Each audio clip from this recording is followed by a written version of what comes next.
The next resource that I like to share with you guys is EdPuzzle.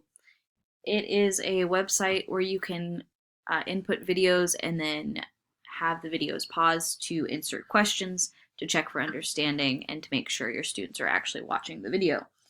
And that's really the purpose of this, and the purpose of me using this would be to check for understanding and upload my videos. When I asked around for different resources and different ideas, the business teacher in my school uses this quite a bit. As you can see, there are quite a few of her videos in here that she has uploaded previously.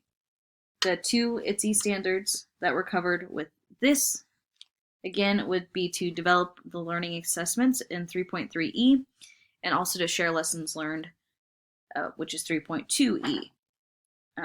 My intended audience will be students, as well as my coworkers and peers if they would like to know about this resource. So to use this, you can go ahead and either upload your own video, record a video, or there is a student project. You can also discover video content. For this example, I'm just going to upload a video. If you upload a YouTube video, you hit search, there it is. You can cut to however long you need. 16 times 3 Let's pause that. I'm going to cut the video just for the sake of time. We'll cut it so we see an example. There is the Pythagorean theorem. I cut it to there. We are going to, if you wanted to, you could do, you can't voice over if you're on somebody else's content, but if you are using your own content, you can do a voiceover.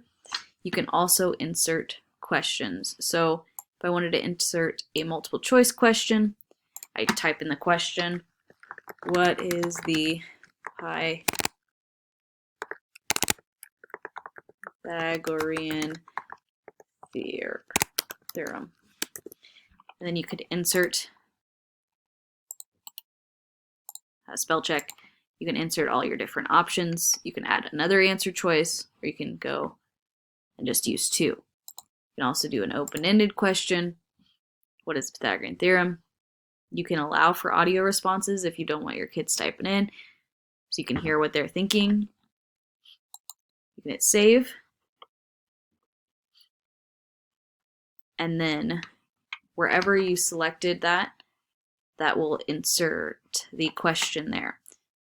So if you wanted to move that question, you can say, I wanted it at the 10-second mark, and it automatically updates. You can add different questions at different times. You can add a written comment or note to make things more clear to your students. C is the hypotenuse. You can keep adding questions.